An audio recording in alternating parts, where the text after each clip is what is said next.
Hello and welcome to the Build with Baer Workshop. My name is Pat Baer. I'm here to build a model kit and to hang out with all of you. I'm throwing the Bear Cave, the Lego, the Scythe, the Tier 2 blue emote in the chat. If you are currently a subscriber, you can reply with those emotes. If you are not yet a subscriber, you can just say hi, or you can use other people's emotes, or you can just be a lurker, which is also okay. Totally fine, totally cool. It's Monday night. My plan is to work on this cool model kit, the Heavy Gundam. Lashbrook is here. Hello, Lashbrook. Work on the Heavy Gundam. Talk with you about some stuff. Manga Monday, anime chat, wrestling chat, little Twitch chat, just a little bit. We'll get into some Twitch conversations. I imagine. Just the usual. I hope everyone's doing well out there on the old internet. We're waiting to see if a few more friends want to join us. Lord Crashing says, "Hey Pat, hello to you." Right now, and I'm gonna knock on wood here. Right now, no drop frames. Internet seems to be good. Saturday stream, we had some drop frames. We had a disconnect. It was bad news, and a bummer. So hopefully everything is cool about that, and we'll be fine tonight. Also, I should give a shout out to everybody that subbed on Saturday. We had a hype train that reached level 4, finished level 4. Of like 400 bits, 13 gifted subs. That's just ridiculous.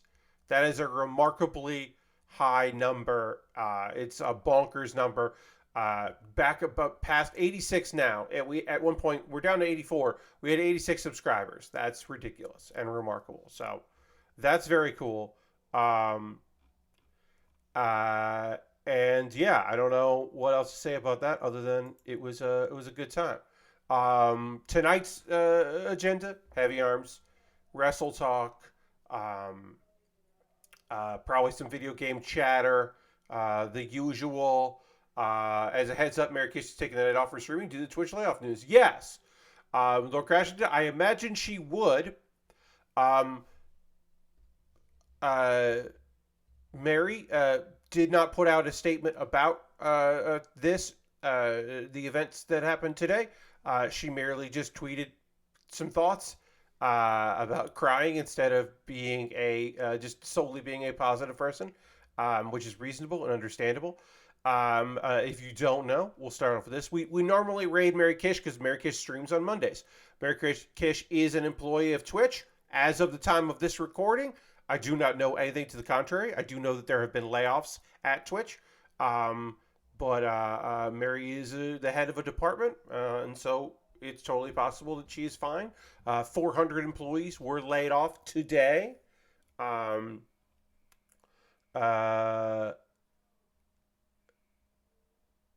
Yeah, it's not great, obviously. Seems like they're going to notify people about being laid off for the next few days. That's fun. Also, as the head of an department, she has people that work underneath her and work with her. So I'm sure that's very frustrating. Also, the fact that they made the announcement and then you just don't know for a couple days if you've been laid off or not. That's got to be real bad. Real bad. I don't know much more about it other than the statement that Dan Clancy made about it, which was low on details, high on a bunch of bullshit. Hello, Get Good Cheesecake. Welcome. Happy to have you here. The old Bill with Baer Workshop. We're going to get into model kit building in a moment.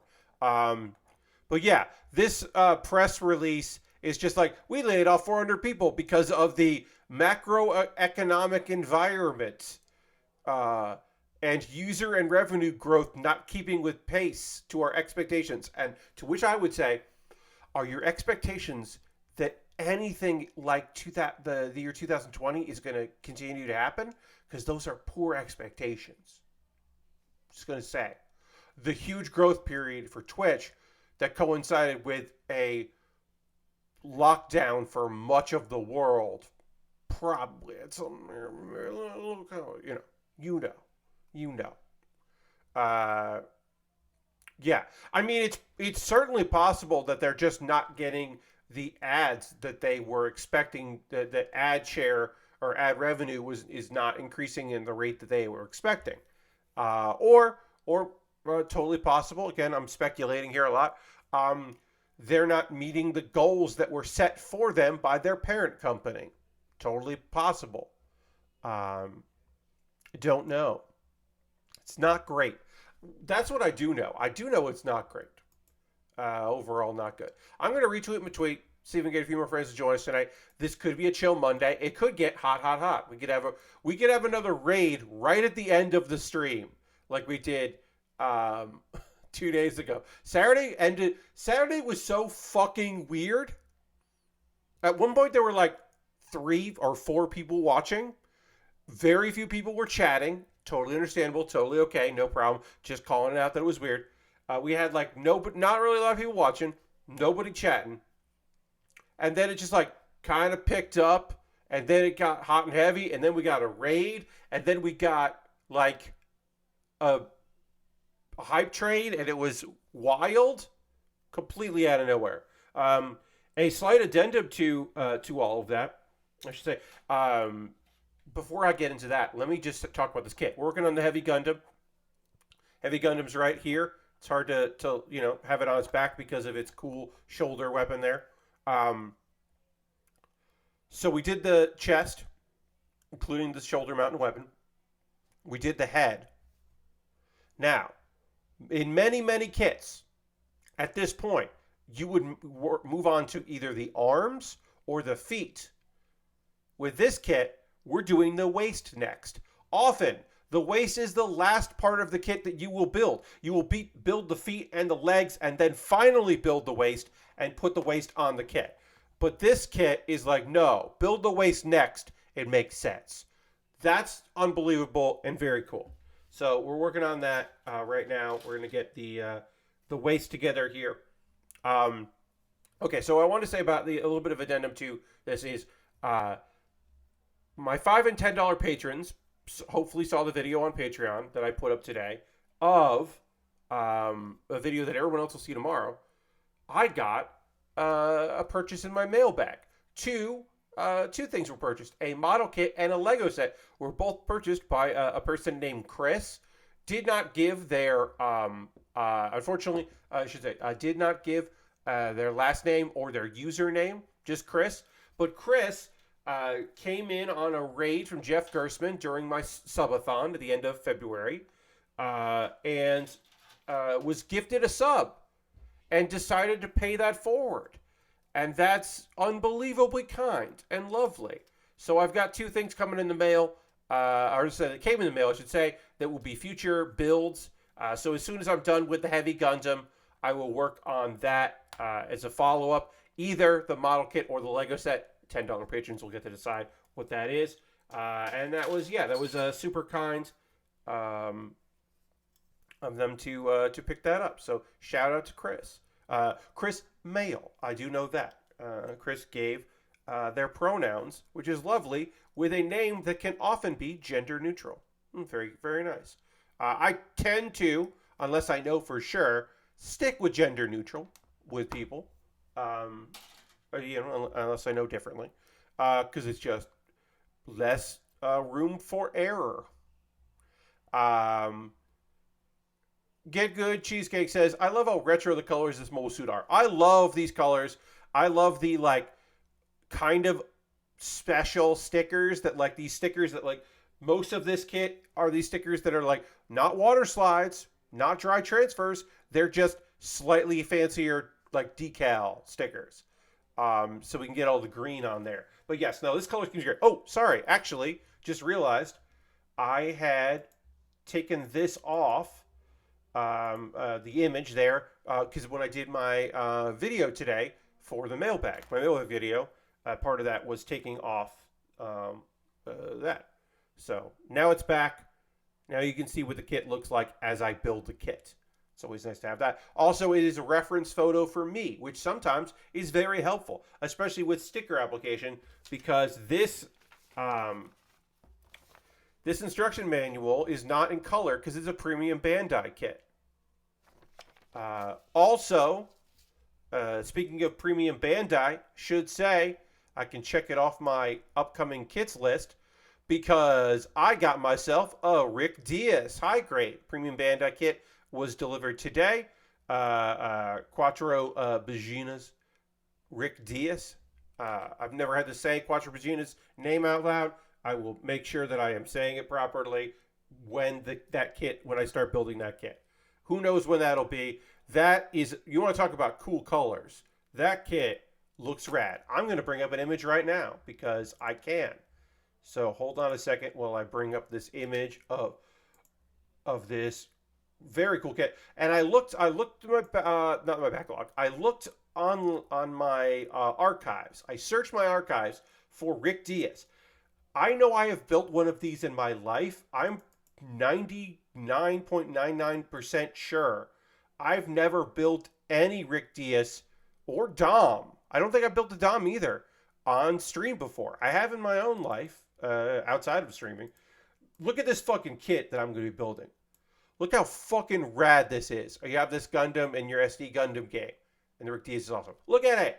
Look at these colors. Look at that beautiful, vibrant red. It works so well with the black and the gray. Great green eye. Good backpack. That's a lovely kit. So that's in my backlog as of today. So that's a future build, which I'm happy about. At some point, I'm just going to be doing a when I don't have stuff bought off my wish list, right? I get stuff off my wish list, and that takes priority, right? If you buy something from my wish list, the least I could do is to build that kit before I build the other stuff that I have purchased, right? That's how I roll with that. But that does mean that sometimes I have stuff in my backlog for a long time, and I realize the Delta high grade that I have there, the Delta Plus, I believe it's called. I've had that in my backlog since 2021, and that is too long. So at some point, I'm going to have to start building stuff that's been in my backlog for quite a bit. The Strike Ale was a kit that was in my backlog for a very long time. It just never won a poll. It just wasn't sexy enough to win a poll from my $10 patrons. But at some point, I just want to build it because it's just been there too long, and it's time. Also, it's a kit that transforms. I like building the transformation kits, even if I don't ever really like transformations in a model kit. Almost never do I actually like how they turn out. All right, let's get these together. That looks all right. Getting this waist together. It's so nice that I'm working on this waist now instead of the last part. Is the Delta the upgraded Zeta Gundam? I'm gonna look up the details on this thing. It's let me find it. It's not a Gundam. It's a mobile suit. Let me look up the exact name of this kit because I had it as a poll. It did not win the poll. This kit won the poll. I'm working on here. The Delta Plus high grade.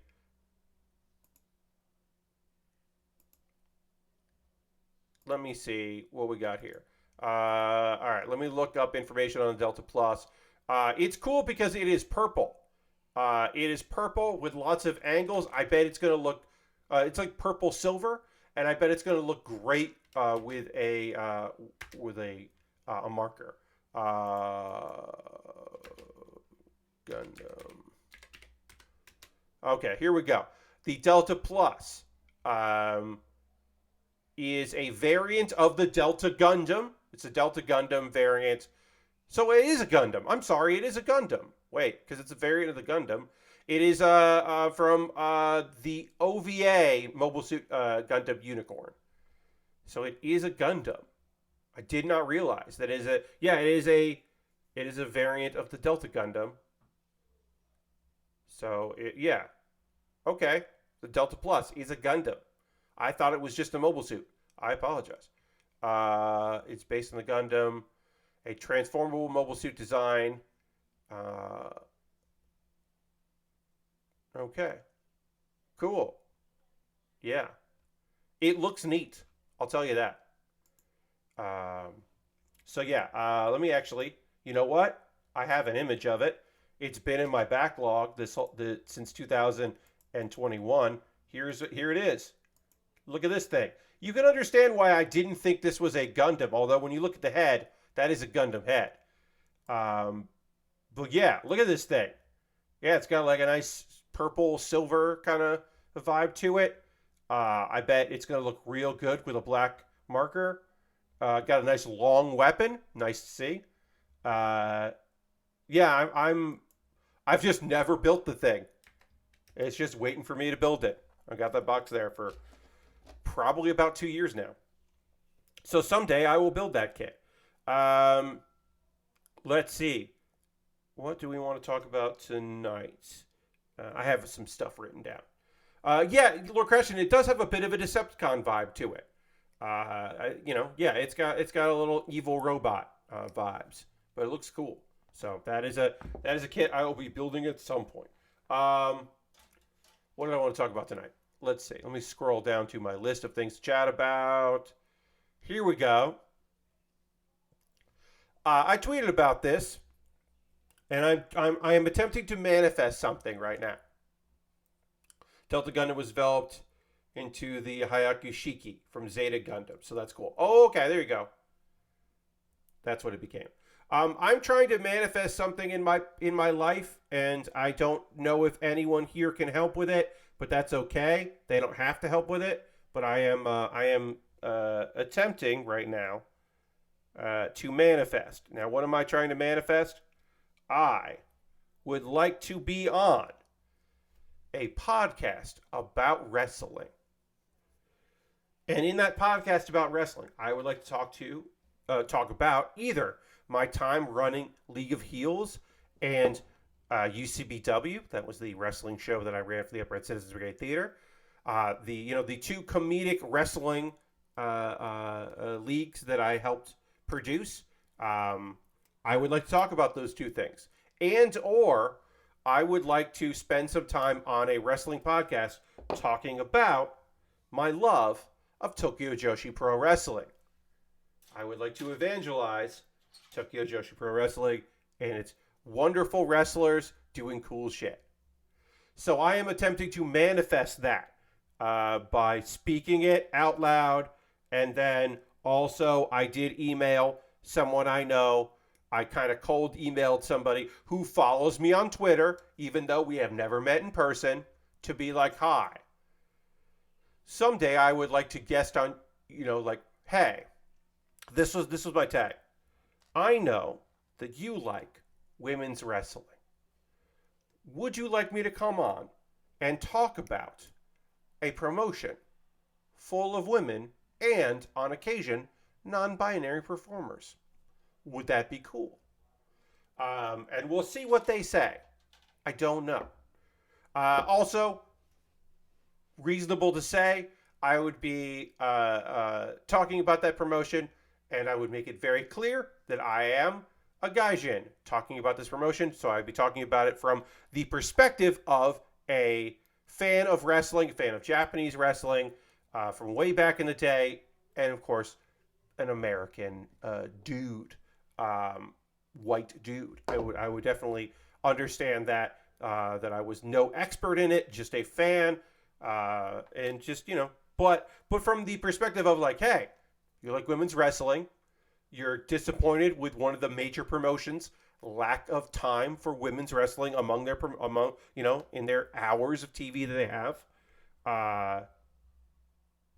Here is an alternative that you might be interested in, and kind of like sell it like that. So that is the thing. Or just talk about my time, like what does it mean to have a wrestling themed comedy show, which is how I describe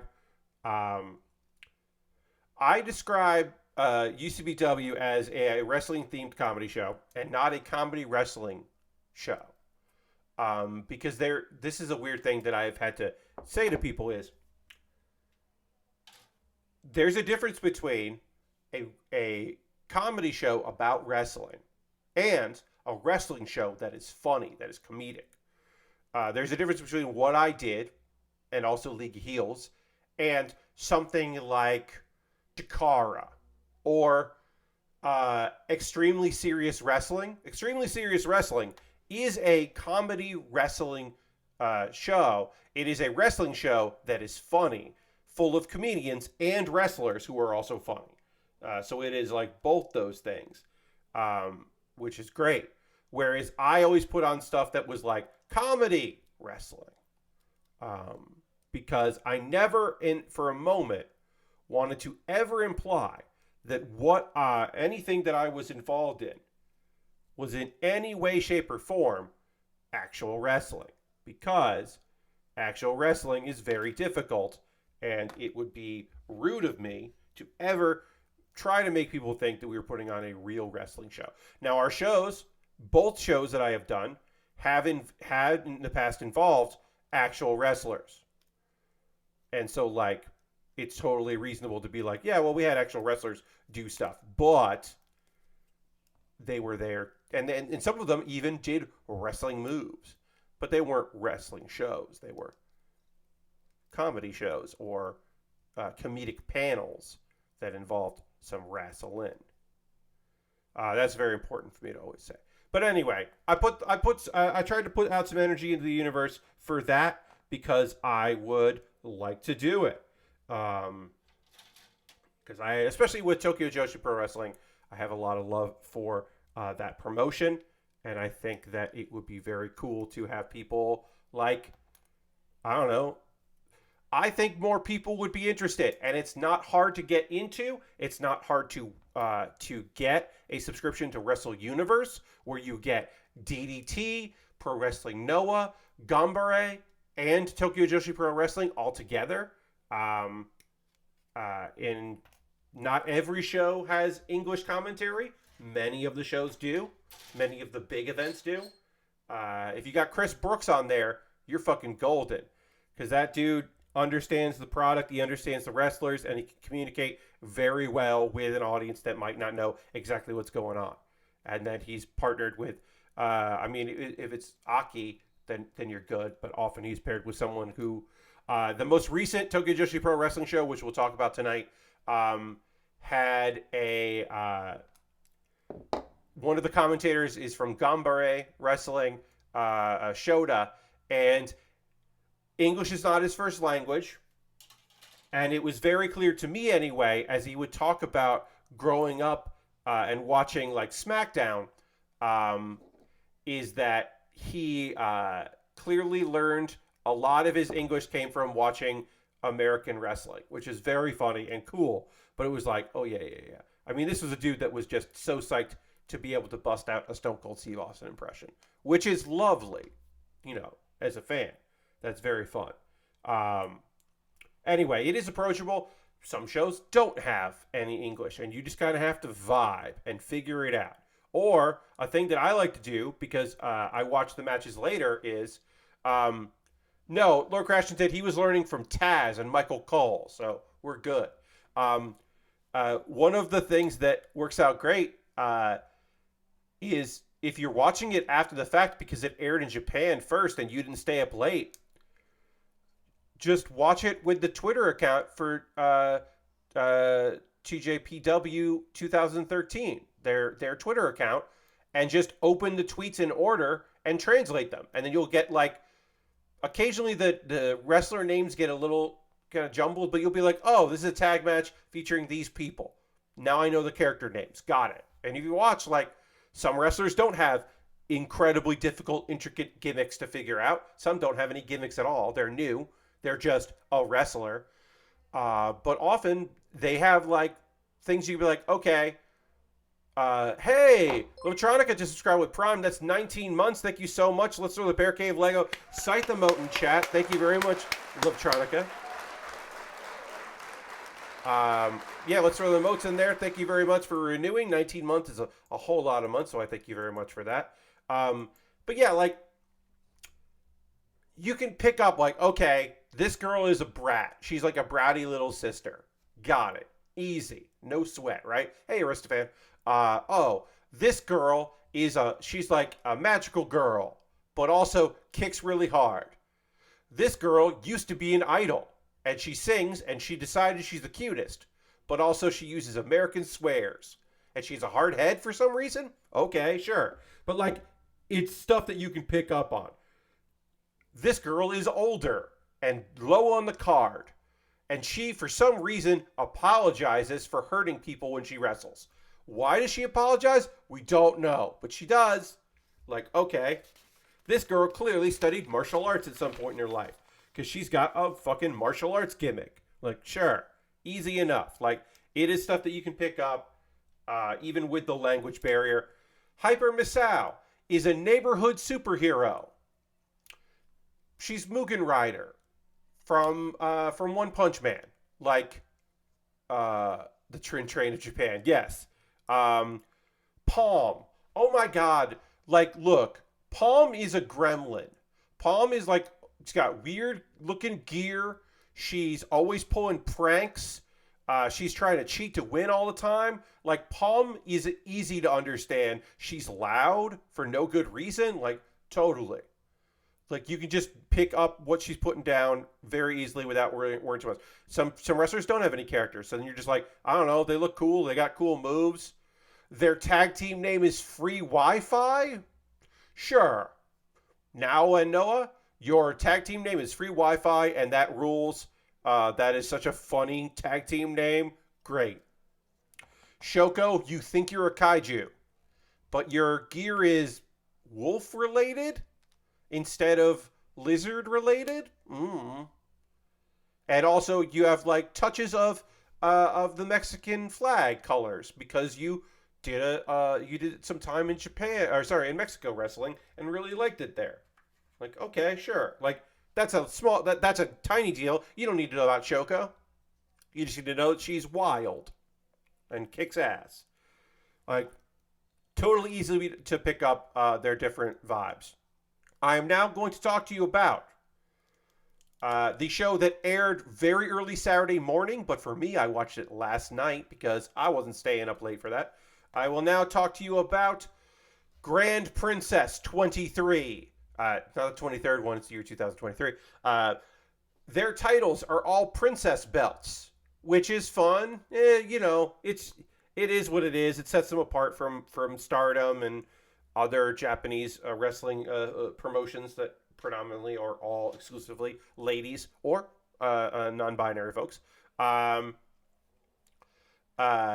But yeah, they have belts. They have the International Princess Championship, which is their like intercontinental belt. They have the Princess Tag Team Championship, and their main title is not the World Princess. You might think, Pat, I bet it's the World Princess, going by that logic. No. Their main belt is called the Princess of Princess Championship. It is a fantastic title. And all three belts were defended on the card. We had some opening contest. First match, Arasu Endo versus Suzume. I don't have much to say about that. Suzume won. She had some new gear. She looks kind of like a bumblebee for some reason. I don't know why, but that's her color scheme is kind of like a bee. She's cute. She's fun. Arasu Endo. Big fan of Arasu Endo because Arasu is I am not here to pull anyone out of any sort of closet or anything of that nature, right? But I will say that Arasu, when she is wearing a mask, because when you're not in the ring and you're outside the ring, you wear a mask. Her mask is the rainbow flag, the pride flag, if you will. And she is a big fan of Sailor Moon, particularly the Sailor Moon characters that are in love with each other that are queer. She's a big fan of Sailor Uranus. So, so we love Endo. We love Arasu Endo because she is as open as you could possibly be in Japanese wrestling. Certainly not the first queer Japanese wrestler. Assumed. And again, we're making assumptions here based on evidence that is presented to us. But also she's fun. So anyway, that match was a good time. I like that match. The second match was a tag match. It was a 3-on-3 tag, so a 6-person tag match that featured 2 people debuting and two people's second ever match, and one person's fourth match, who debuted in January. It was Kiryu. My hero Kiryu was the veteran in the match. She was the one that knew the most about what was going on. Himari has been there for a bit. Shino, this was Shino's second match. And Urahara, this was her fourth match. She debuted in January. And they defeated Toga, Kaya Torabini, Haru Kazuhiro, and Runa Okubo. So let's start with Kaya. Kaya Torabami is some people's, I have a friend. This is their favorite wrestler in Tokyo Joshi Pro Wrestling. What is their gimmick? They are a luchadora. They are a masked wrestler, wrestling in the lucha style, which is fairly uncommon in Tokyo Joshi Pro Wrestling. And they are dressed like a penguin. And the costume has a little pink tie, kind of like a penguin tie. It's very fun. And she has a backflip kick that looks like it fucking hurts so much. She's very good. Toga, not much going on with Toga. Brand new, very boring gear. Just looks like warm-ups. Just hasn't gotten much going on there. Don't know quite what's going on with. Haven't decided how I feel about Toga. Don't really have a Toga opinion. And then Haru and Runa. I'm going to tell you a thing that I can't defend. I cannot defend this practice. I don't understand it. I don't like it. I don't know what's going on with it. But I will tell you that Haru and Runa are age 14 and 15, respectively. They are under the age of 18 and making their pro wrestling debuts. And I don't know why Japan allows that, and I don't like it. It's weird that a person in their late 20s, Mahiro Kiryu, was wrestling a 14-year-old and a 15-year-old. I don't know why.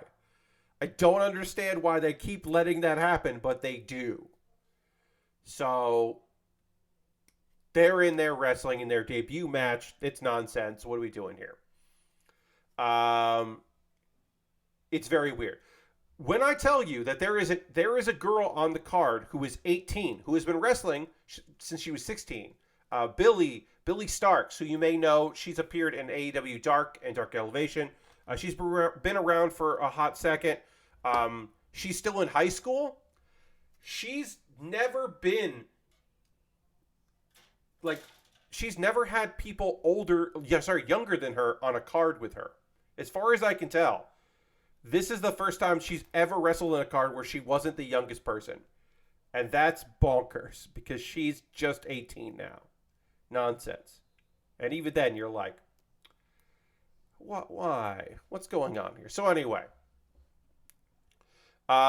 we had Nawa and Noah, who are collectively known as Free Wi-Fi, the best wrestling tag team name I've ever heard.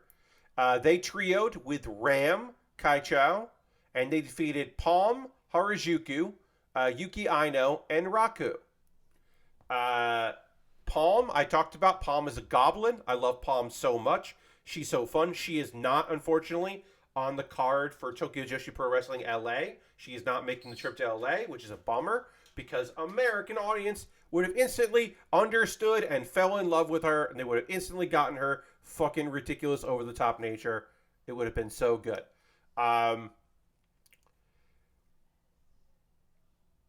Is there anybody else in here I want to talk about? I don't know Ram that well. She's an independent wrestler. She had pure white face paint. Not geisha style. More like witch style, like spooky style. And she has tagged before with Raku and was very unhappy and not willing to wrestle with her for a while. And that was kind of like a vibe of the night, was people who like have tagged before that don't want to wrestle each other. We saw that later. This was friendship. This is friendship on the line, one of three. And there'll be more of that later. And that was weird and silly. Palm didn't get a lot in, but there were 6 people, so I understand. But I always want to see more Palm because I think Palm is great and just a fun character that I want to see do cool wrestling shit. Okay, so Ryo Mizunami is an independent wrestler that works for several things. She's appeared a couple times in AEW. Ryo Mizunami goes by the name Anaki, the nickname Anaki, which is brother, older brother, or an easier way to look at it is big bro. Ryo is like everybody's like big bro, like incredible energy, like has so much fun, is such a strong wrestler. She comes into Tokyo Joshi Pro Wrestling to win against somebody, but give them a very tough fight. And it is a bit of a rite of passage in modern Tokyo Joshi Pro Wrestling to, like, if you are an up-and-comer, if you are on your way up, you need to have a match where Ryo beats the shit out of you, in storyline. Like, that is an important step in your road. And she did, in fact, wrestle and defeat Moka Miyamoto, who has kind of a martial arts gimmick. She's like nice and fun. She has like a martial arts gimmick, but also if you told me she was a rhythm gymnastics person, I'd be like, okay, sure. Like, I don't know. Just seems nice. Good martial arts kicks. That was a great match. Shoko Nakajima and Hyper Misao defeated Andreza the Giant Panda and Haru Neko. This requires an explanation from your friend Pat about what the fuck I just said. So, a girl who considers herself to be a kaiju and a girl who considers herself to be a superhero that protects the neighborhood and considers everyone to be children in the audience, but then also cheats all the time, faced a wrestler whose gimmick is, I'm a cat, Haruna Neko. She's a cute cat. She's a cat-based wrestler. They faced Neko, and from a video game, from a very popular mobile game, Andreza the Giant Panda, which is a play on Andre the Giant Panda, and is indeed a giant inflatable panda. And when I say giant, I'm not lying. When it stands up and walks around, it is taller than the top rope if it is standing on the floor. It has to deflate in order to roll under the bottom rope into the ring. And it wrestled a match. Kind of. This match involved a bicycle being rammed into it. They shot confetti out of a gun at it. They hit it in the butt with a lightsaber. I mean, it was a very long light tube that was plugged in to, and definitely not a lightsaber. It was also the handler, the person that can see better for Andreza the Giant Panda, is sorry. Oh, I gotta put a sticker on here first. They have a man with a tiger mask, not the wrestler tiger mask, but a luchador tiger guy, but that is the handler for some reason. That was a wrestling match, and I must tell you, it fucking ruled. All right, I need to find number 38. We're putting our first sticker on here on the body of the kit. 30, 40, 38 is over here. All right. So we're gonna pull out our X-Acto blade here. Pull this out. All right. Let me tell you about other things on this card. That match was great. It was everything I wanted it to be. It was stupid and nonsense, and made me happy. Come on. This is a very thin sticker, so it doesn't necessarily want to come up immediately. There we go. Oops.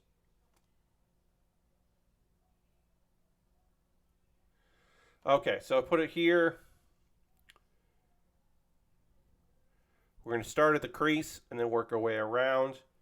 And we just do we're just going to kind of eyeball it here.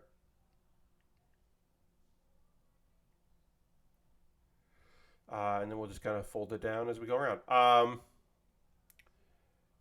Oh, I have to do both 38s. So yes, 2 of these 38s have to go around. Yeah, I was going to say, I'm like, this won't wrap around the whole thing. So we're just going to wrap it like that. And then use the knife here to just put some pressure on it to kind of hold it down. And then we'll take the other 38 here and do the same thing on the other part. Mr. Bob says, Mr. Bob with a great question. Hey, Pat, who is Jara Joel? He just bought a roast beef restaurant in Massachusetts. I think he is with AEW. So Jara Joel is a wrestler. He has not been on. He has occasionally been on AEW television, but he's with AEW. But he primarily works on their YouTube channels, and I believe he is also appearing on Ring of Honor, which is Tony Khan, who owns AEW, also owns Ring of Honor, and they have shows that just appear on YouTube, or sorry, on their streaming service. And I believe that he has not appeared yet there. So right now, Jara Joel is signed to like a per appearance deal, and mostly does their YouTube shows. But at some point, he may end up on their end up on television, or he also may end up. But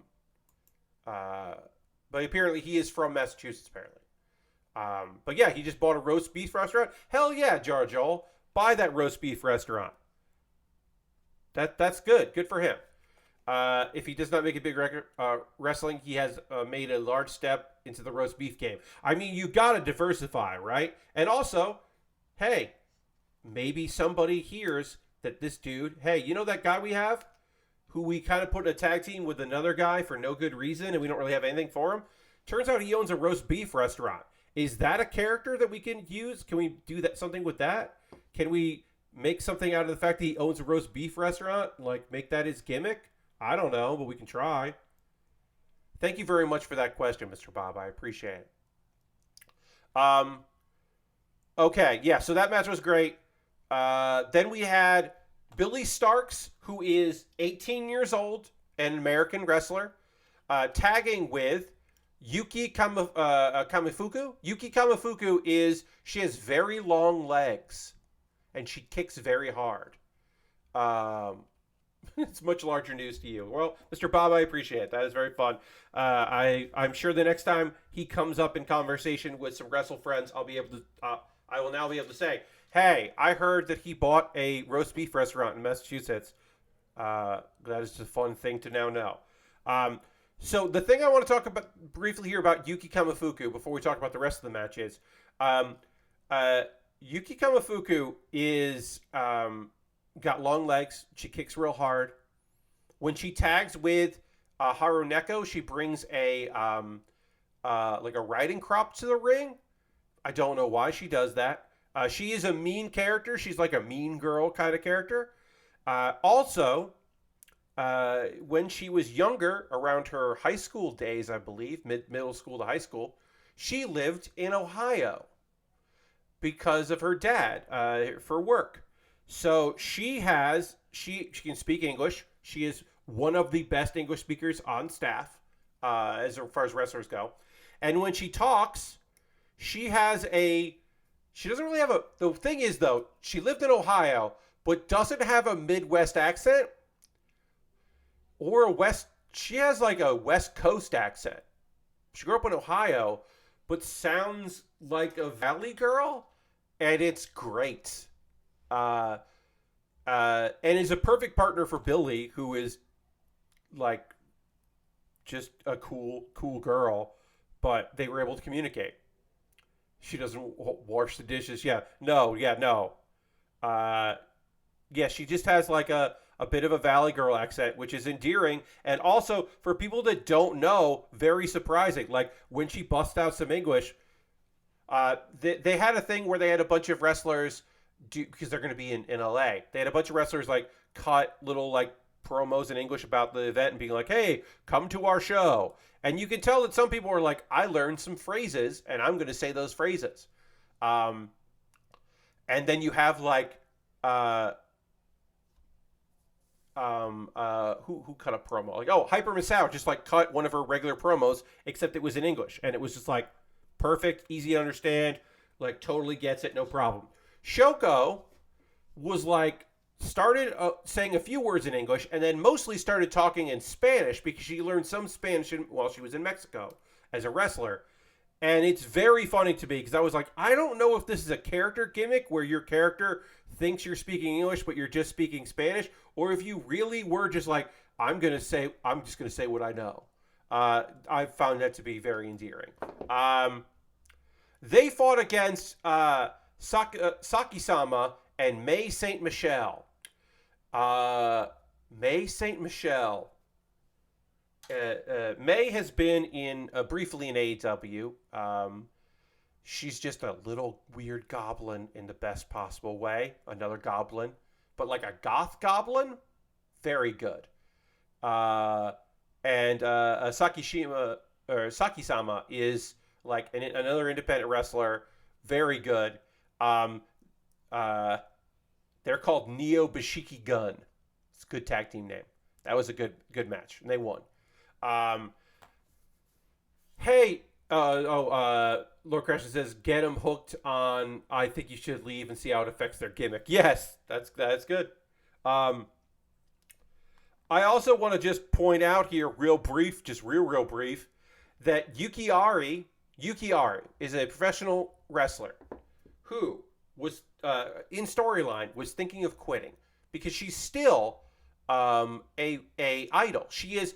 We have Maki Ito, a former idol, retired idol. She comes out of retirement now and again. Yuhara, who we saw earlier, is a retired idol. I believe Shino is also a retired idol. Often, they couldn't cut it. Yukiaki is still an active idol. She still has gigs where she sings.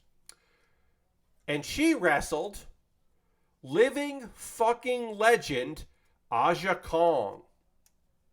So this red, white, and blue outfit idol fought against fucking Aja Kong, who, if you've watched any of my watching old wrestling, is certainly older, certainly not as fast as she used to be, but still looks like every move she does is devastating. And she can still pull off two moves that are unbelievable.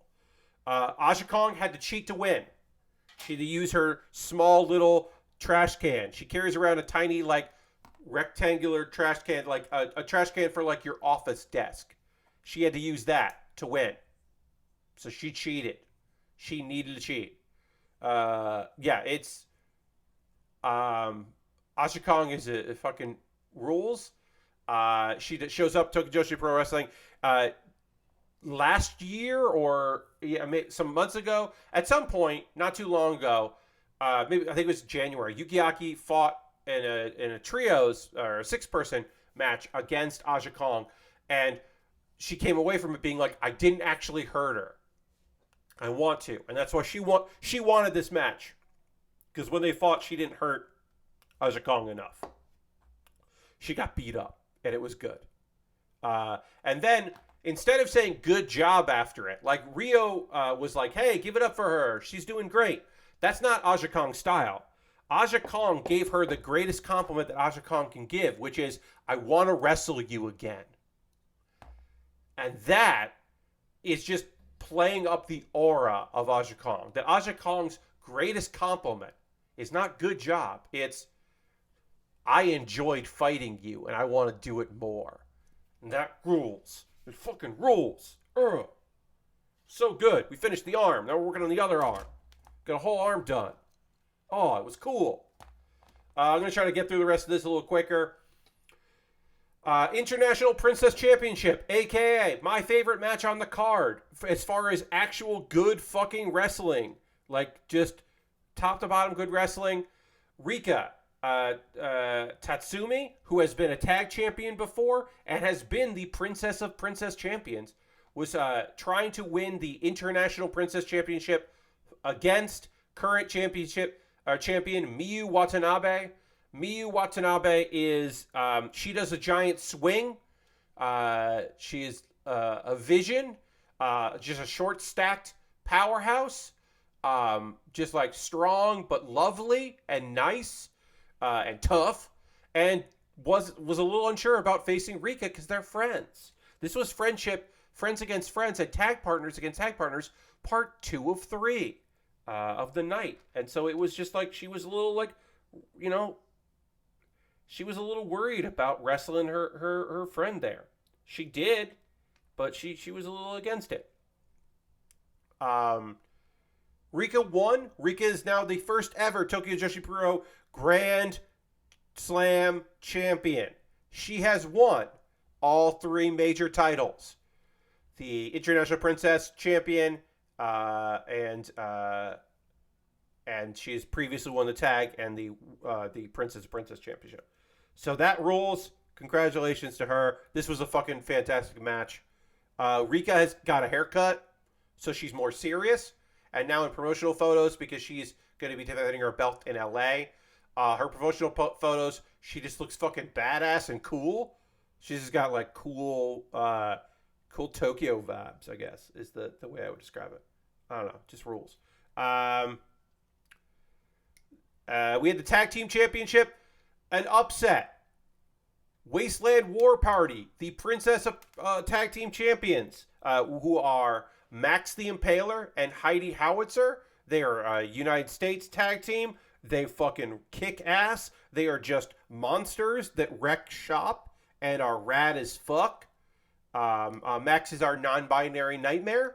That is their tagline. I did not coin that. That is their tag. That is their nickname, the non-binary nightmare. They are straight out of like Mad Max and look devastating and cool as hell. And they fucking lost to Maki Ito and Miyu Yamashita, who is the Progress Eve Women's Champion, or Eve. She's a champ in Britain. When I talk to you about Miyu Yamashita, I am doing it in the most respectful manner I can when I tell you she's so fucking cool. I mean, I've got my favorite comedy wrestlers who can actually wrestle and can work really well in the league. But, like, Miyu Yamashita's gimmick is she's fucking awesome. She kicks real hard, and she's cool as fucking hell. That's her gimmick. Her gimmick is she rules. And she fucking does. And then, of course, a big Maki Ito fan. Always and forever. Big into Maki. Maki had new ring gear that looked unbelievably good, according to her OnlyFans. Of course, nothing adult there, but, you know, suggestive. OnlyFans. According to her OnlyFans, having the OnlyFans is the reason she could afford it, because she worked with a designer, a well-known Japanese wrestling designer who is incredibly expensive. She was able to afford her new gear, which looks fucking rad as hell. And Miyu and Maki are now the champions. They are not called 120, even though it is written out as 120 million. They are called 12 million, which is just a complete misunderstanding of how that works in a way that I really appreciate. Ooh, what happened? Oh, there it is. Sorry. This match fucking whipped ass. Max attacked Heidi later, but they will be both Max the Impaler and Heidi Howitzer will be wrestling at the Tokyo Joshi Pro show in LA. So apparently they have made up, or that'll be part of the storyline that they're still mad at one another because Heidi got pinned and Max was pissed. And then the main event. Oh, the main event. Mizuki, the White Rabbit, that's her nickname, became the new Princess of Princess Champion when she defeated the magical girl herself, my girl, Yuka Sakazaki. Unbelievable. Yuka Sakazaki will be in a tag team match with Mizuki at against Miyu and Maki Ito in LA. And that same day, it has not been announced yet, so it hasn't been confirmed, but it is assumed that that same exact day, she will be on a Ring of Honor pay-per-view trying to win the Ring of Honor Women's Championship from Athena. That has not been booked, but it is all but confirmed that is what the match is going to be. So good luck to you, Yuki Sakazaki. Love Yuki Sakazaki. This match was the third of three matches with friends who didn't want to wrestle each other. Friendship fights because they're tag team. So they but here's the deal. Here's the thing. Here's the twist that makes it interesting. Yuka did not want to beat the shit out of her friend, Mizuki. Mizuki wanted to wrestle because she wanted to be champion. Look, did she want to pin her friend? Did she want to beat her friend? No, but she wanted to win. And Yuka, even they're going to tag together, Yuka might want a rematch. She's not happy that she lost. She's happy for her friend, but I don't know. Overall, this was a long show, but a really good one. It did have English commentary. I would say that if that is something that, if the possibility of Tokyo Joshi Pro Wrestling appeals to you, Wrestle Universe is the equivalent of $7 right now. It is such a good deal because you get Pro Wrestling Noah, you get Gambare, you get DDT, and you get Tokyo Joshi Pro Wrestling. And then some bonus stuff. The 30th anniversary of Michinoku Pro, they had a show that's on Wrestle Universe that's very good. The lighting is terrible on purpose, but it's still a really good match or a really good event. I'm a big fan of it. I pay for it. I'm not out here doing promotional work. This is not sponsored. This is not an ad. This is just me saying I get to watch Japanese wrestling with some friends, and it's very good. It's very enjoyable and good. And last night I watched it with a bunch of people, and it was a really good time. Wrestling can be great. Speaking of great wrestling, before we take a pause for the cause, I talk about ways you can support the channel. We get into all that. We do that kind of shenanigans. One final wrestling thing that I want to talk about. Oh, wait. Sorry. Going to restart Steam, apparently. Apparently Steam was updating in the background. Fun. One more wrestling thing, because I have to talk about this shit. Andy Kaufman is going to be inducted into the WWE Hall of Fame class of 2023. They first reported in Variety as a deal with WWE to report it there. Andy Kaufman, the legendary comedian and wrestler, women's champion, intergender champion, famous for having an ongoing thing with Jerry Lawler, a feud that took place in Memphis and then also in television.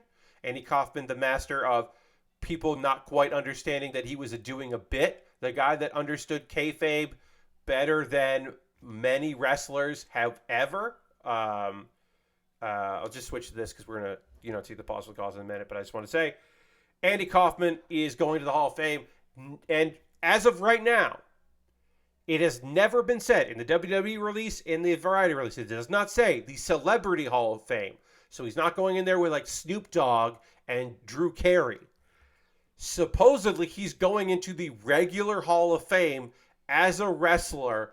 And that, I almost cried a little bit because of that. Because I love Andy Kaufman. And I love the people the weirdo comedians out there who grew up loving Andy, and the people that were influenced by those people. You don't get Chris Gethard without Andy Kaufman. You don't get Brett Davis, Julio Torres. The list goes on and on of real weirdos out there from other things like trying to be weird, trying to be their best kind of weirdo comedians. You don't get those folks without Andy. And it's fantastic. Most likely, Jerry Lawler's going to put him in. He's going to induct him. Sure. I hope that Andy's brother accepts him. I've met Andy's brother on numerous occasions. He does his best to honor Andy's memory by supporting young weirdo comedians to try to make them be able to earn a living and continue to do stuff. So good on that. Good on him. And I hope that everyone's really happy about that because I am. I don't know. I think it rules. So congratulations to the late, great Andy Kaufman. No, I don't think he's going to appear. No, I don't think he faked his death. No, I don't. If a Tony Clifton shows up, it'll be a comedian doing Tony Clifton. It will not be Andy Kaufman doing Tony Clifton. Andy Kaufman died. He did not fake his death. That's my opinion on the matter. If Andy Kaufman faked his death, then he has been lying to his family this entire time because they think he died. So since I have met many of them, yes, indeed. Now's the part of the stream where I'm going to talk to you about ways you can support what I do here. This is the Pause for the Cause, where I talk about ways you can support the channel. All of the things I'm going to be talking about here are optional. You don't have to do any of those things, but if you'd like to, you're more than welcome to. First and foremost, let's throw the Bear Cave, the Lego, the Scythe. If you're an Aristofan, you have the Tier 2 Blue Emote. Emotes are a benefit you get for being a subscriber. $5 a month, cash money, or you use your Prime Gaming token like Levitronica did, where you match your you match your Amazon account with your Twitch account. You get that token. You can use it on someone. And why not use it on me? It would be nice if you did. John is here. Hi, John. Subscribing is the easiest way to support what I do. We had a beautiful amount of gifted subs. As I said, we had 13 gifted subs and 401 bits on Saturday, which is wild. And then in about a week's time, my number is going to drop because of all the gifted subs that were given out during the subathon last month. But still very good. Still a huge amount of folks. Lovely to have you there. Also, bits and coins, as mentioned, always appreciated. Thank you to Harold and Lord Crashington and Ironhide the Fourth, I should say, not Iron the Hide, who are there for bits and coins. Always appreciated for that. There are other ways to support me that don't involve cash money. And if you want to, you're more than welcome to support me with that, which I would appreciate. Which is my Patreon. I mentioned it before that my $10 patrons tomorrow are going to be able to vote on what I build next from the two things that came from my Amazon wish list, which is very kind. I'll talk more about that later. There's a $1 tier and a $3 and a $5 and a $10 tier. Different rewards for different tiers. Take a look at that. I have a YouTube channel, youtube.com/PatBear. If you go to my YouTube channel, you can subscribe for free, of course, and I would recommend you do. I would appreciate it if you did, I should say. But you can also become a member. And if you became a member today, then tomorrow you would get a video that everyone else will see on Wednesday. That's right. You get it a day early. It's a spooky video. I made it in black and white for some reason. I don't quite know why, but it's a fun little one. Anyway, we'll talk more about that weekly series in a minute. Take a look at that. I think it's pretty good. Now, if you don't want to support me on a monthly basis, what about a one-time donation through PayPal or Stream Elements or Coffee? Everything I make through direct donations through YouTube, which includes AdSense. So watching my videos actually helps me out. If you want to watch them, have them on, put them on mute. Just have them going in the background. I don't care. My Patreon and my Twitch all goes into a fund. I buy model kits with that. This Heavy Gundam, I was able to pre-order because of your generosity. I had the money ready to go to pre-order this when it went up for pre-order, and I was like, this is the kit I would like to build. Same thing for the kit that arrived today, the Quattro's Rick Diaz. I was able to pre-order that a while ago because I was like, oh, wait, I have a little bit of money here saved up from folks, so I was able to get that, which is great. So let's say direct donations. Okay. I have a wish list. I mentioned this before. I got myself an Amazon wish list. If you join my wish list, you will have the opportunity, or sorry, join. If you buy something on my wish list, I will make a dedicated video about the things, and they will jump the queue. As I said, the next two things I'll be building are from my wish list.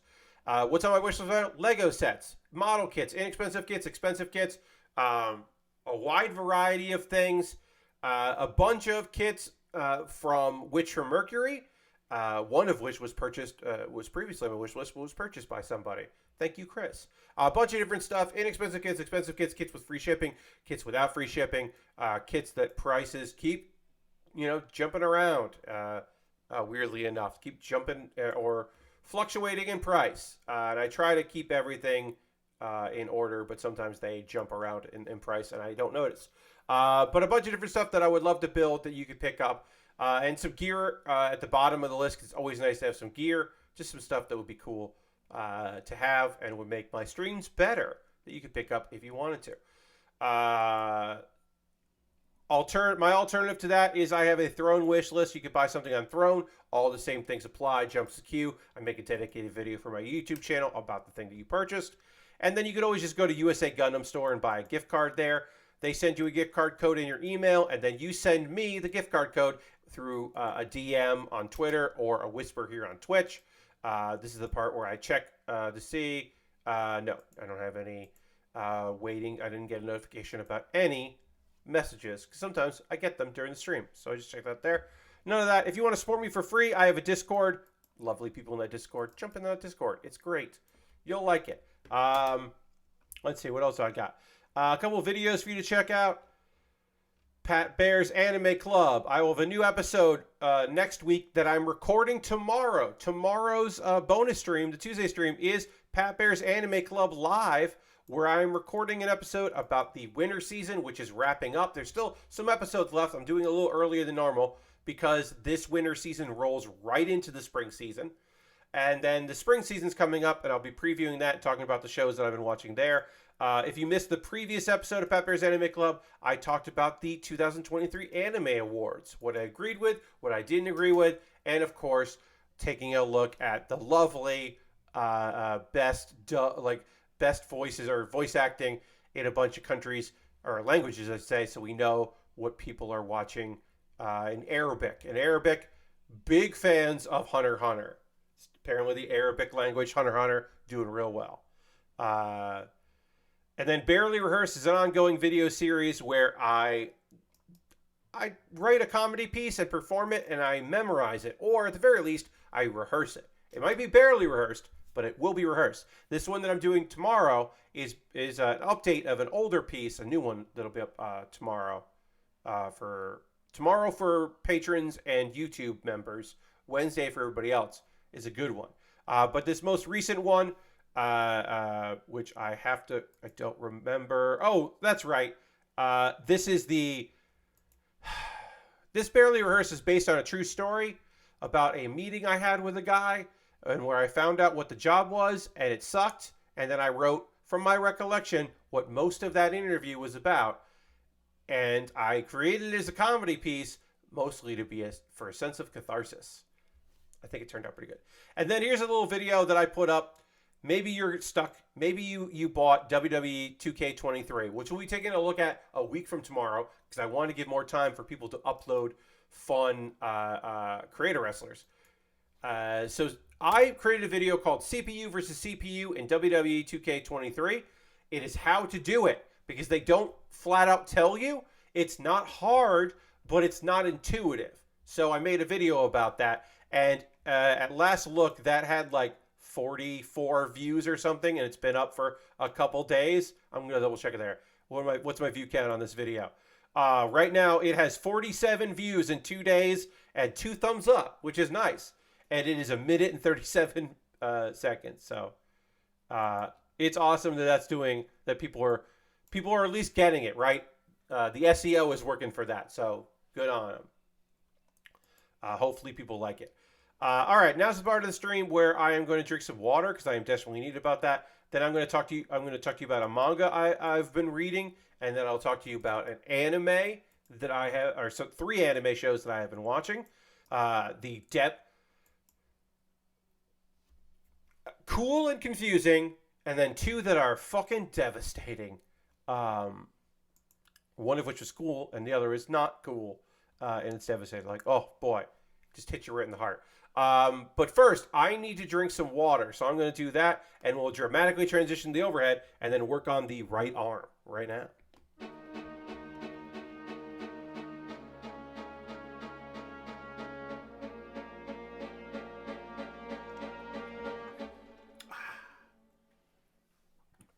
All right. Let's talk about a manga that I've been reading while I work on this arm, and that is, excuse me. Oh, sorry. That's the wrong one. I didn't update this. That's my bad. I'm going to put this in chat now. Forget that. I didn't update Nightbot to what manga I was reading. So, my apologies. What it should have said there was The Most Heretical Last Boss Queen, from Villainess to Savior. I have read 3 volumes of this. Usually I read like 10 to 14 chapters, like around 10 to maybe 12 chapters. I read way more than that because I read 3 volumes of this. It's great. It is I have been reincarnated and I am the villainess in this Otome game. Oh no. And I played this game a lot, so I know most of what's happening here. Occasionally she does seem to forget some stuff, but for the most part she remembers everything. I'll tell you right now, the twist on this that makes it interesting to me is her focus is, I want to help the people that were hurt by me or just by life. Like, she knows what the version of her in the game did. And she understands what it means to be that kind of evil and that kind of cruel. So she knows that she can't be that person, right? But she still thinks, I'm going to be killed.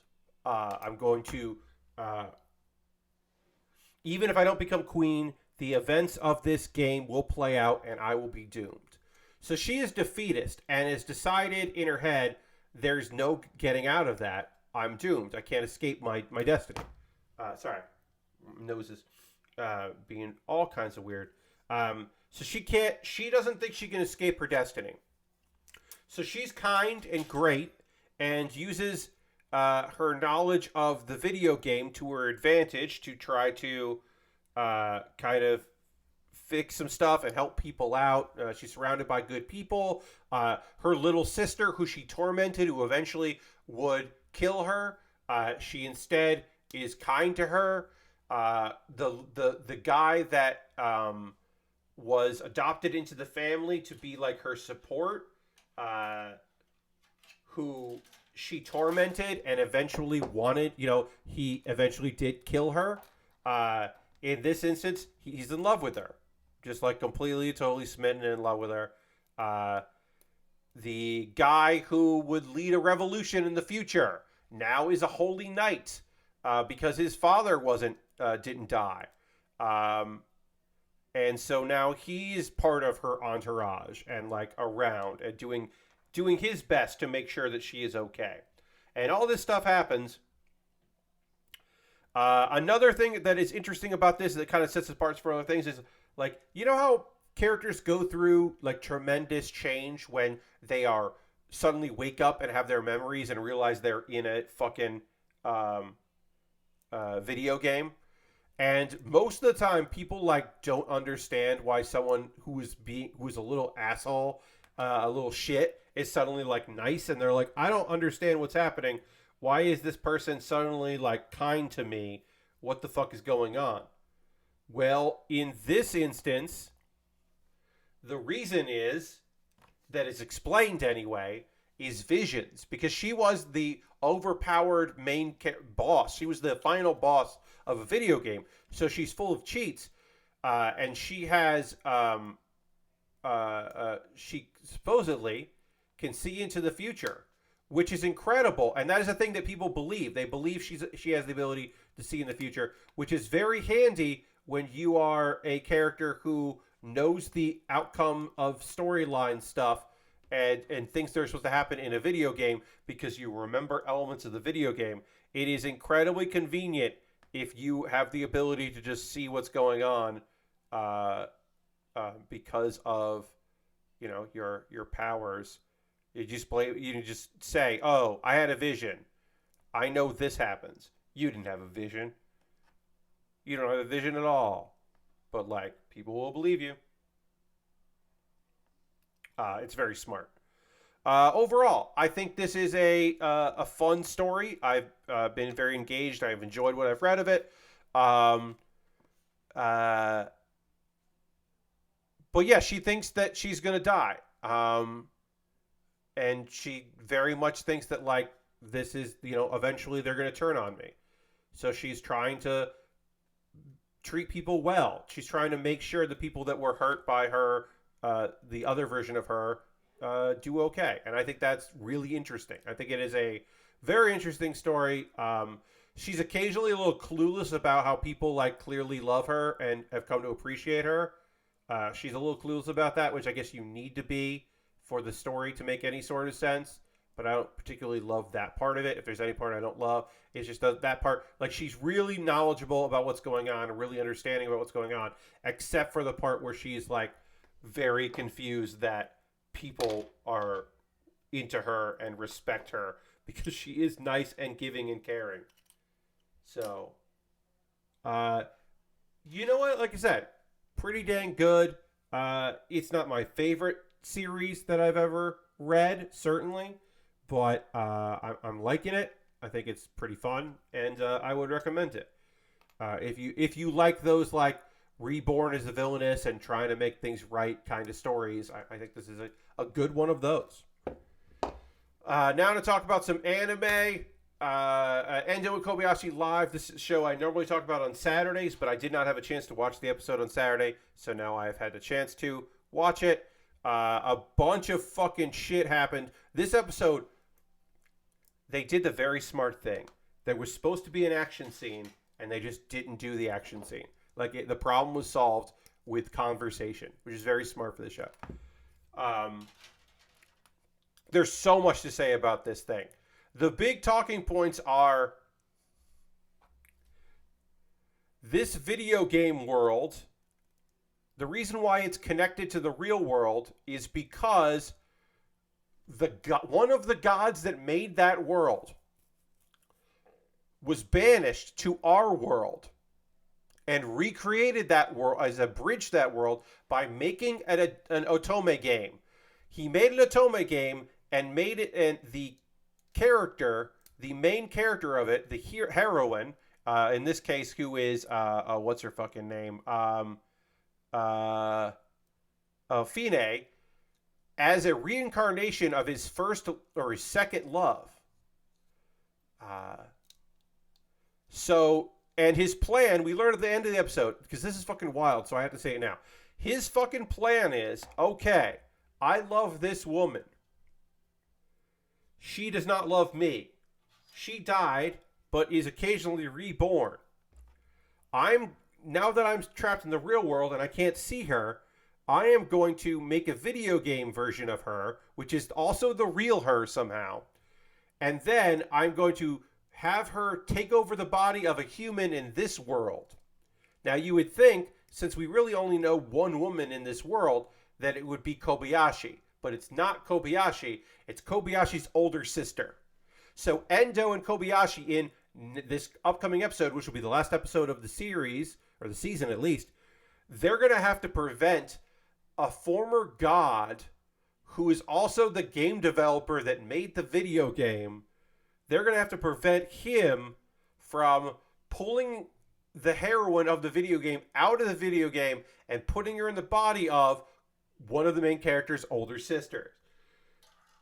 I will say this. I did not see that coming. I was not and could not be prepared for this twist. This episode was all kinds of twists. Because here's the twist I did see coming. You know the Witch of Yore? The big bad villain of this season of the series? The woman that takes over the body of Lise in the video game that they have to prevent. Well, she does take over the body, but it's not strong enough because Lise is not hurt and not at a low point in her life. And the prince, Sieg, is able to save the day and bring her back. And that causes the Witch of Yore to return into her final form. And you're like, oh no, is this the hidden boss fight? No. Her final form is the goddess of the world. So this is a twist that I did see coming, that the big bad was actually the person that was like a god, because that's very fucking RPG. That's very Otome game and RPG, that the hidden villain is just a tragic villain. Don't worry about it. So the Witch of Yore has been restored. She said, I became the Witch of Yore as punishment for banishing the guy Kuon to the real world. And then he, and eat Adam and Eve. And actually, Kuon fell in love with Eve and killed Adam. So he'll want to kill the reincarnation of Adam, which is the guy that Fine loves. Anyway, also to kind of wrap, because I think the next episode is mostly going to be the real world. Maybe it'll be some of the video game world, or they end up in the video game. I don't know what's going to happen there. But most of it is going to be the real world. So they wrapped up the previous storyline by just having, even though they are engaged, that was not by their own choice. Now they are engaged by their own choice because Sieg has asked Lise to marry him, not just because of their status, but because of love. And so they got their happy ending, and the Witch of Yore is a goddess again. The Witch of Yore, the new Witch, the former Witch of Yore, makes Lise a saintess, so which is rad. So she's now powerful and respected, and everything kind of worked out for them, except for the whole fact that one of the creator gods is going to try to grab Eve, the reincarnation of Eve, Fine, out of the game, pull her into the real world, which she would, of course, not want to happen. And that's the next episode. So I don't think I did a good job of explaining it. This is the show that, like, I said this, Jeff from Mother's Basement asked, like, hey, what's your, like, favorite anime that you don't think anyone's talking about this season? Like, or what disappointed you? And I was like, I don't know if I can ever convince anyone else to watch Endo and Kobayashi live. One, because the animation is not great for it. But two, because it's just fucking weird. But its premise is so strong and so interesting. But it's just a weird show. Anyway, Buddy Daddies is an easier recommendation, although this episode is a fucking gut punch. Just a fucking gut punch. So we already know that Ray's dad, who is like an underworld leader, is just like, you have to come back and take over the family. And we know this is going to happen, right?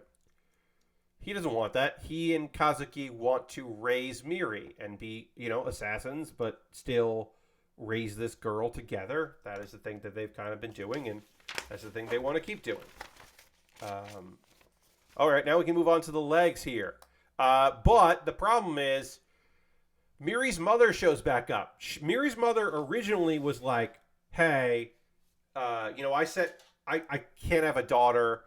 I have this, my boyfriend doesn't want us to have a daughter. So that's why we met Miri, because Miri was sent off to meet her father, who was a gangster, that we end up having, the guys were there to go kill, and they end up adopting Miri. Miri's mom shows up, and she's just like, hey, I have throat cancer. I can't sing anymore, so my boyfriend dumped me. I want to go to my parents out in the country, and they'll adopt Miri after I die. I want to spend some time with my daughter before I go. Which is like, what the fuck? This show can get heavy. The show about two assassins roommate assassins that end up becoming kind of goofy father figures for a girl. But like, what? Okay. So they definitely don't want to do this, but she's also like, hey, I also know that you're assassins, so I don't want to have to blackmail you, but I will. Which is like, how the fuck does she know that shit? She's just a singer. What's going on? Um, and then it turns out that their handler, uh, who was being told by Ray's father, the boss, to be like, hey, Ray either has to come back or um, Miri and Kazuki are going to die. And so they know what they have to do. They know they have to send Miri off with her mom, and they have to. Uh, it looks like they're both going to go back and kind of figure things out, and this is over. This kind of like fun time being buddy daddies is apparently coming to a close because it has to, which is a shame because it's fucking fun, and they've loved it, but it looks like that's over now. And so they go to an amusement park, uh, and they have like one fun day, and it's really cute and really sad because she doesn't know. And Kazuki wonders if one day she'll learn like the truth and hate them. And they kind of fantasize a little bit about like, what if we ran away? Which they know they're not going to do. They just know that that's not possible. They're not gonna be able to escape and run away. Um, and so they hand Miri over to her mom, and they pretend that she's just having a sleepover, and they'll see them tomorrow. And that'll be that. Just have a sleepover with your mom, and then we'll see you tomorrow. Um, and they accept they're never going to see her again. And this was their chance at some sort of normal life. What the times they had with her, the fucking previous episode where it was like the sports day and it was just the three of them together being supportive and a real fucking family, and it was so nice. And it's just like, ah, shit, that was because of this fucking episode. Like they set everything up so well of being like, here, have a lovely time because it's gonna get fucking awful, and it is. It's sad and awful now. Reality fucking sucks for this. And also, there's 13 episodes in this show, and I gotta double check that was episode 10. I'm gonna double check here, because like what? First of all, the fact that it got 13 episodes, that's rad. Was that episode 10? That was episode 10 because there was a week where they did. That's right, it's a week behind because they did a recap episode. So that was episode 10 of 13. So there's still more of this show left to see whatever fucking happens. Although I've also seen somewhere, I've seen 11 episodes listed and I've seen 13 episodes listed. It would make more sense to me that there would be 11, but I've also seen it listed that there will be 13. So I can't tell you for sure. Andy Chart says 13, and Wikipedia says 11. So, but it's an original series, so we don't really know. We'll find out. Yeah, it's fucking really sad. I don't know what else to tell you. This episode was a heartbreaker. It was lovely, but a heartbreaker. Real rough stuff.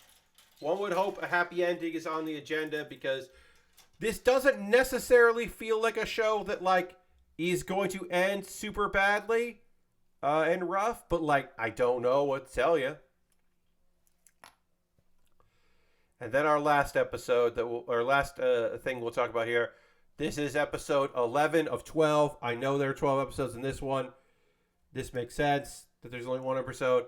It is episode 11 of 12 of Handyman, Saitou in Another World, and this is a fucking doozy as well.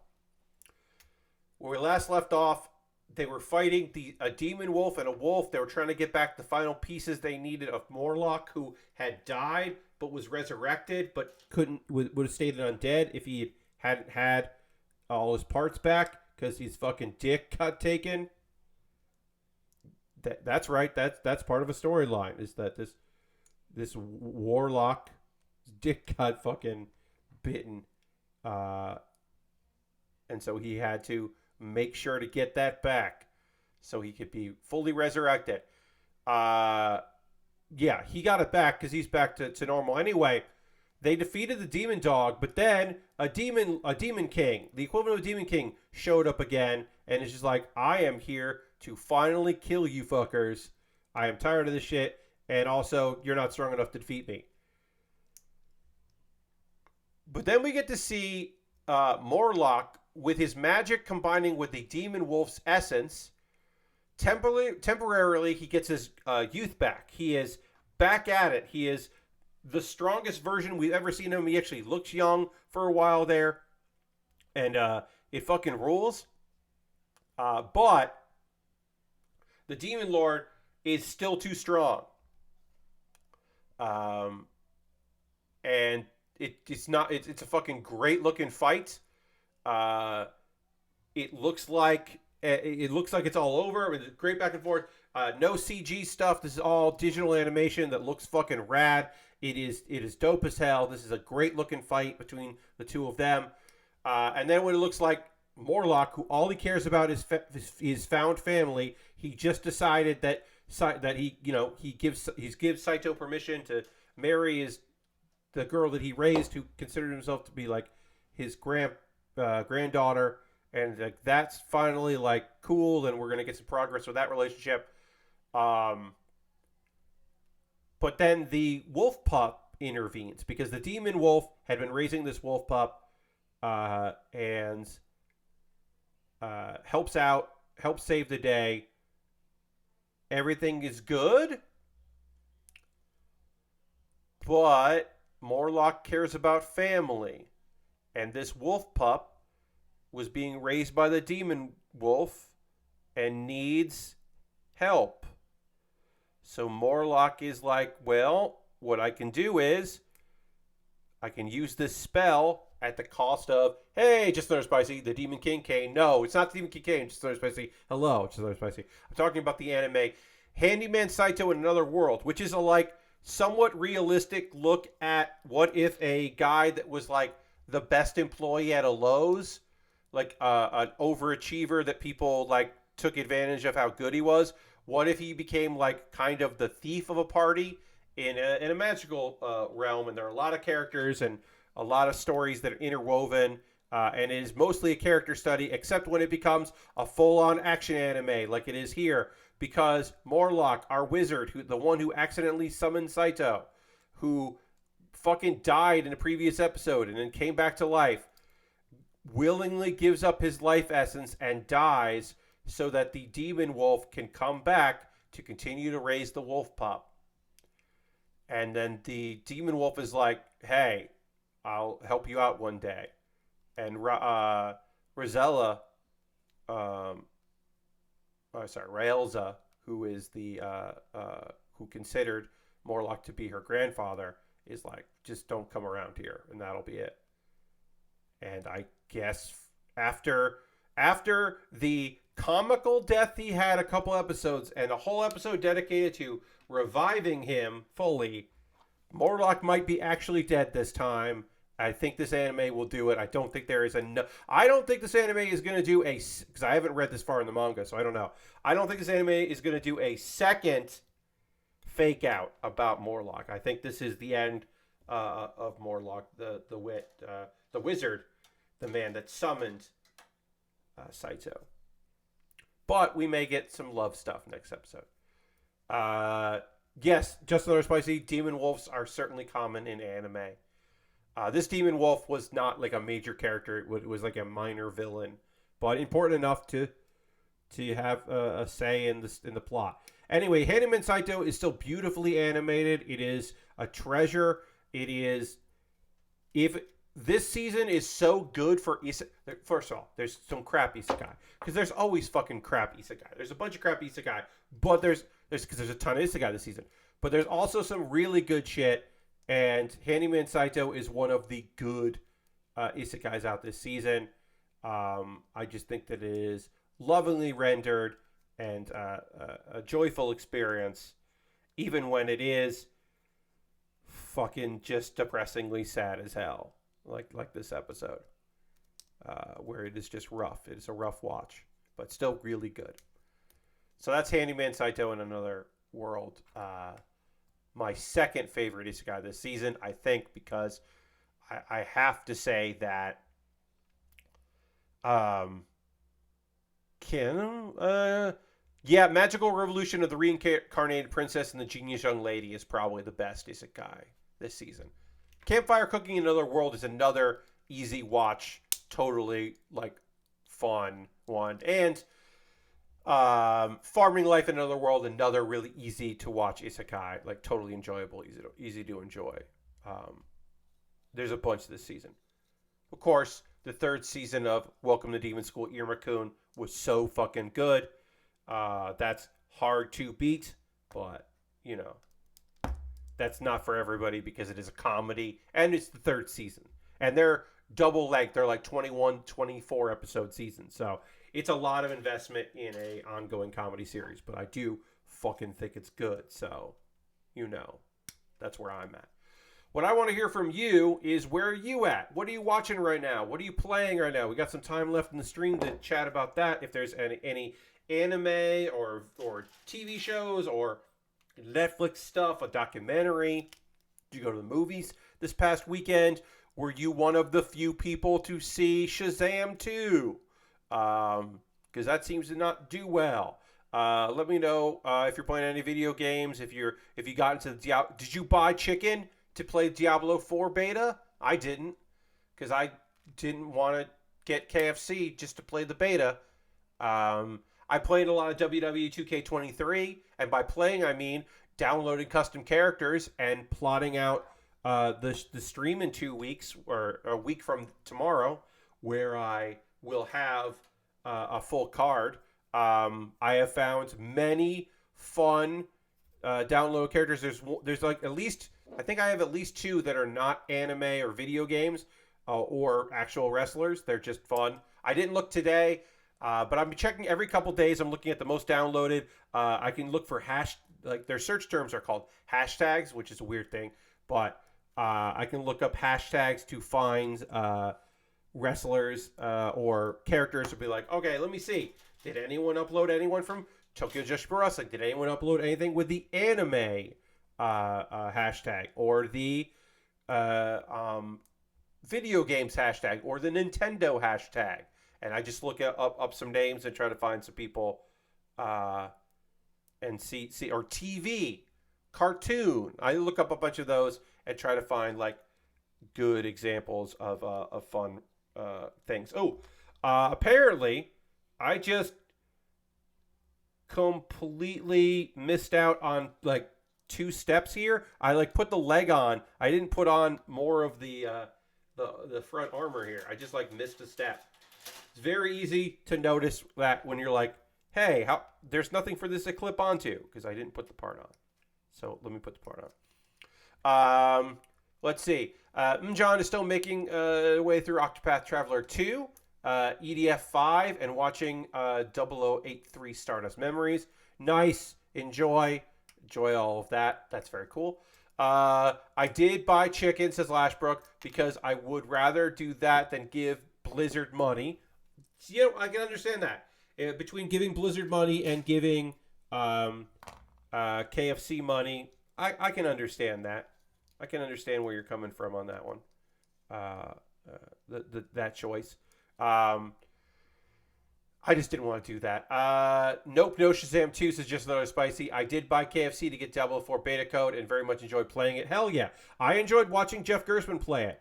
I mean, I'm probably going to play that at some point. I just didn't want to do it that way. But I have a lot of love for Diablo 3. Spent a lot of time playing Diablo 3 and enjoyed it. So I could see myself doing that. Aristophan is between games. Finished up Theatrhythm on Sunday. Looking forward to trying Tichia. I'll probably try the D4 beta next weekend. Just Another Spicy pre-ordered the RE4 remake. Hell yeah. Enjoy that. Hearing some good buzz, some good things about that. So I hope you enjoyed it. Lord Crashin is still working on Theatrhythm as my main crew just hit 3-star ranks. Nice. I also put a little bit more time into Persona 4 Golden with mods.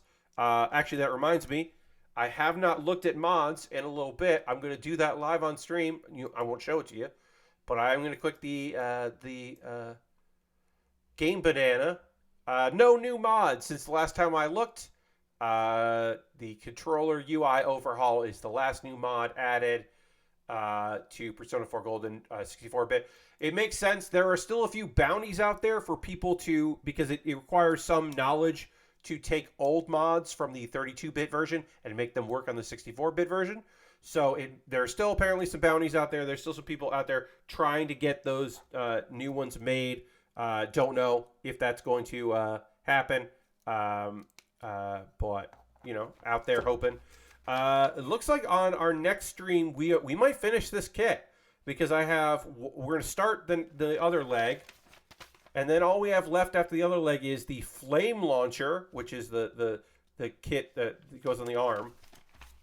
And that's it. Yeah. And then, flame launcher, beam rifle, and shield are the other parts of the kit that we have left to build. There's not much left of that. And then, and then we also have to apply a lot more of these because I think we only did the arm stickers because of the parts on there. So we still have a lot of stickers. So we might not actually finish it. I'll say finish. We might actually, we're working on, we might finish this on Thursday.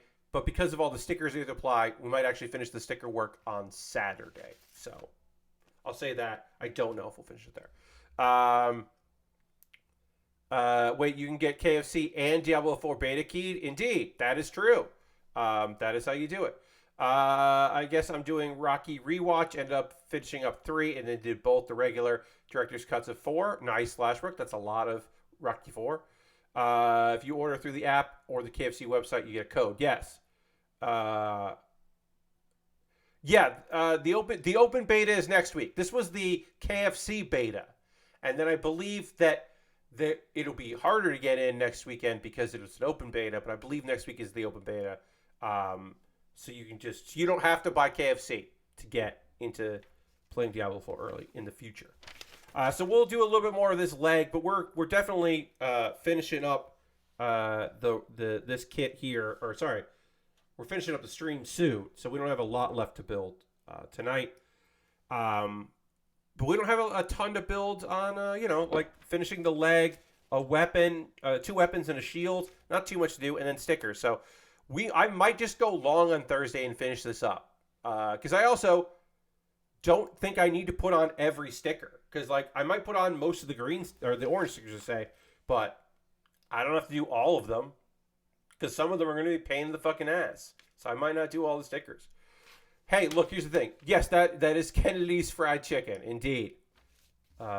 Kennedy, former MTV VJ, now Fox Business correspondent, talking head host. Kennedy, it's her Kentucky Fried Chicken. It's her fried chicken. I still said Kentucky, but yes. Yes, it's Kennedy's Fried Chicken, indeed. I don't know why that's the Kennedy I thought of, but that is the Kennedy I thought of. That's just where I'm at. We'll get a little bit more of this leg done, and then we'll... Kennedy's is a real fried chicken chain? I did not know that. I did not know that you were speaking the name of a real place. They were doing a bit. What happened to WWE's Kennedy? You mean Mr. Anderson from Impact Wrestling? Did you know that he was in Impact longer than he was in WWE? But yes, Mr. Anderson was a Impact wrestler or TNA Impact wrestler for a number of years. I do not know what Ken Kennedy, aka Mr. Anderson, is doing these days. But that is what he was doing for a while, is that he had basically just done pretty much the same gimmick, but in a different promotion. And now you know. His wiki says he is a boxing announcer for top rank boxing. Hell yeah, good for him. That guy's got a voice. That guy can talk. Good for him. Moving into real legit sports and not sports entertainment. Good for him. I hope he's doing well and he's happy, because he seemed like a fine enough guy. Some bad luck. Some bad injury luck, and then also one thing that definitely sucks for him is he had he was a little injury prone, but also got a bad beat. He was told that he needed surgery and then he would be out for a certain amount of months. And then WWE changed some storyline stuff because of that. And then he got a second opinion who was like, no, no, you don't need surgery. You just need some time off this. You don't actually need to do the surgery. And so he didn't actually need all that time off, but they had already started the storyline with Edge, basically, which is a real bummer for him. Yeah, that apparently his injury had that he had been given an improper diagnosis, and he did not actually need all the time off that he was getting, and that's just fucking some bad beats. That's some bad luck right there. I mean, good for Edge, because he was able to do some cool shit that way, but got his moniker the Ultimate Opportunist, and that was kind of Ken Kennedy's spot, so it sucks. All right, I'm going to hit the eraser on this, and then we're going to call this stream done. Kennedy. Yes, he had an old school mic come down from the ceiling, and then he announced his own name, and then he said his name twice for some reason. And it was a good gimmick and a good bit of business. We did so much work today. We did 2 arms, the waist, and a full leg, and then part of another leg. So we got a lot done on this stream. Very happy about that. We'll continue to do more cool shit on this stream in the future. A reminder that while I figure out who we're going to raid, because we normally raid Mary Kish, but Mary Kish is not streaming tonight for understandable reasons. But we are going to go hang out with somebody. I just have to find out who. While I figure that out, a reminder that tomorrow night at 9 p.m. Eastern on Pat Baer's Anime Club Live. It's the bonus stream. Non-model kit stream will be tomorrow. I will be talking about anime, the winter season, which is wrapping up. There's still more of it, but we'll kind of wrap it up anyway. And then I will be... Oh, I appreciate that. No, thank you. And then I will be previewing the spring season, taking a look ahead about all that stuff and what's going on there. Who should we raid? Oh, that's weird. I guess we haven't raided Jordan, also known as Ray FK. We haven't raided Jordan in a long time. Jordan is playing Kingdom Hearts HD 1.5 plus 2.5 remix. And I guess we're going to raid Jordan as Jordan plays a Kingdom Hearts HD collection 1.5 plus 2.5 remix, which is intercapped. We're going to hang out with Jordan. I haven't seen Jordan streams in a while. I love Jordan. So let's go hang out with him. Feel free to come along in this raid. If you don't want to, that's also okay. I hope to see you tomorrow. Or if you don't want to come by tomorrow for the anime talk, the only anime talk, come back on Thursday as I continue to work on this model kit, because that'll be fun. I want to thank everybody for joining me tonight. Hope you come along on this raid. Hope you come back tomorrow or Thursday for model kit building or whatever. I appreciate you so much for being here. I hope you have a great rest of your night. Enjoy the rest of your Monday or your Tuesday or whatever you got. I'll see you in the future. Goodbye, everybody. Goodbye, goodbye, goodbye, goodbye, goodbye, goodbye, goodbye.